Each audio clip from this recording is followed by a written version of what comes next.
the first thing we covered is what does it mean to be British, so sort of British identity, British culture, basically looking at multiculturalism, and then this term we did elitism, and then next term we'll be looking at sex. The main thing we're looking for is discussion. The name bait comes from like debate someone out, so to provoke discussion.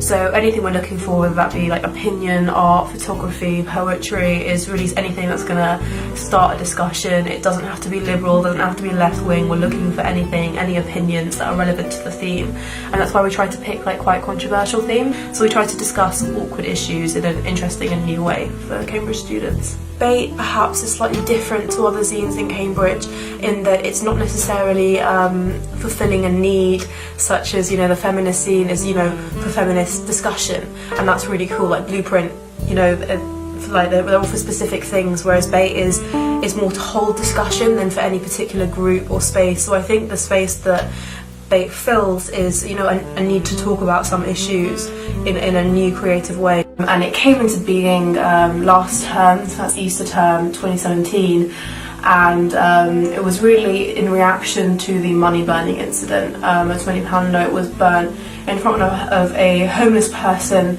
and I, like many other people in Cambridge, donated to campaigns, especially Jimmy, in the wake of that. Said they would volunteer, but it got to exam term and sort of never really got round to committing properly. So Bait was set up as a way of both expressing interest in like political issues, like elitism, but also to raise money in a practical way, in a way we knew how to do and how to make a real difference. What we do here is go back.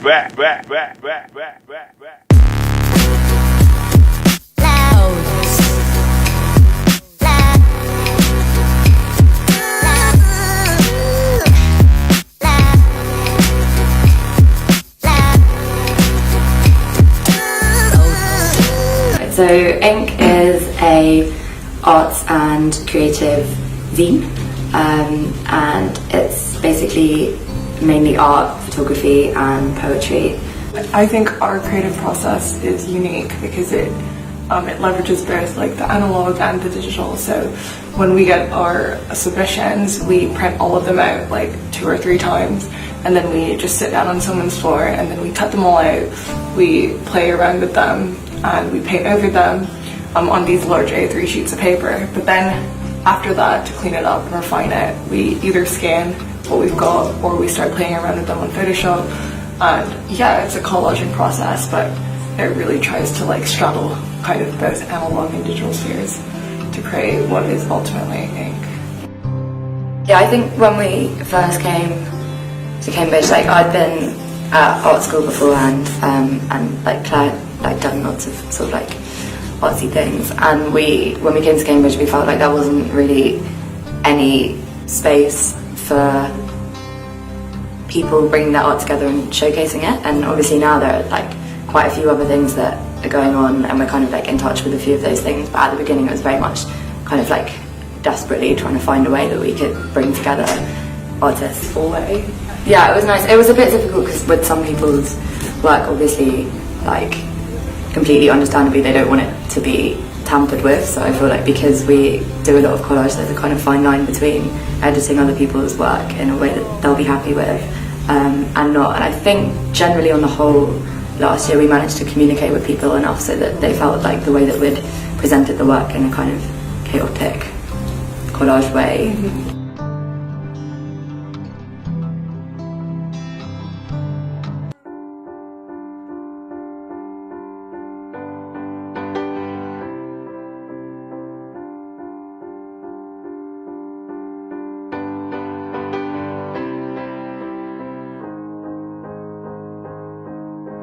I'm Charlotte Ryan Morland. I'm a second year historian at Pembroke and I'm the editor of Pembroke Street magazine.